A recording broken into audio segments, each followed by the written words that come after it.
The only people who now get married are people who are relatively wealthy. You know, the fact that we've disrupted the structure of marriage as an institution since about 1965, say, what that has meant is that its benefits are now only available to people who are privileged. So you can look up the stats yourself, but if you're middle class and above, the divorce rates haven't moved much since the early 70s. If you're working class and below, it's a complete catastrophe. And what that's meant is that many children who are in rougher socioeconomic straits are being raised by a single person who is absolutely and 100% overwhelmed by their multiple commitments, right? Full-time responsibility for children and generally in employment in an extraordinarily dismal, low-paying, unstable and exploitative job. So to me, if you're like you guys are, you're all going to be middle class or above in all likelihood. It's like, it's fine for you. It's not going to make a bloody bit of difference, all things considered. But for people who are poor, it's just been a catastrophe. So, okay. So, yes.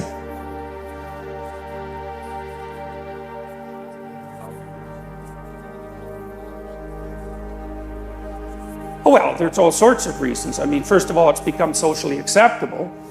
Right? Divorce wasn't socially acceptable. And you can say, well, that was pretty hard on people who wanted to get divorced. It's like, yeah, obviously. Any rule is hard on people that break it, but that doesn't mean that there shouldn't be rules. You know? Now, what rules there should be, that's a whole different issue.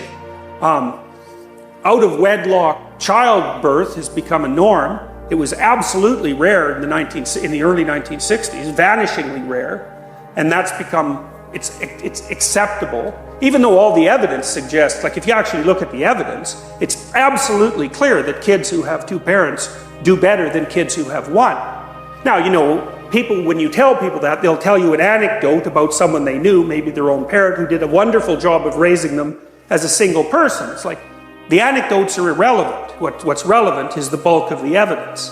Of course, there are situations where people are better apart than together. And of course, there are situations where one person can do a better job than two people who are at each other's throats. But it's aggregate examples that you use when you're doing a scientific survey, and the results of those surveys are crystal clear. You know, the other thing that's going to happen, it's going to happen very soon, is that there's going to be a very, very, very, very large number of elderly people who are alone. And being elderly and alone, like no family, that is not something you want to look forward to, especially when you start thinking that you're going to be elderly for like 40 years. So, you know, because say it starts around 65, I don't know how long you guys are going to live, but it's probably 95 is not an unreasonable estimate, and it might be longer than that. So, because, you know, we're adding about 3 months to the total lifespan every year. Right. That's the rate of technological improvement in relationship to overall mortality. So, you know, and that, the degree to which we're adding that extra lifespan is increasing each year.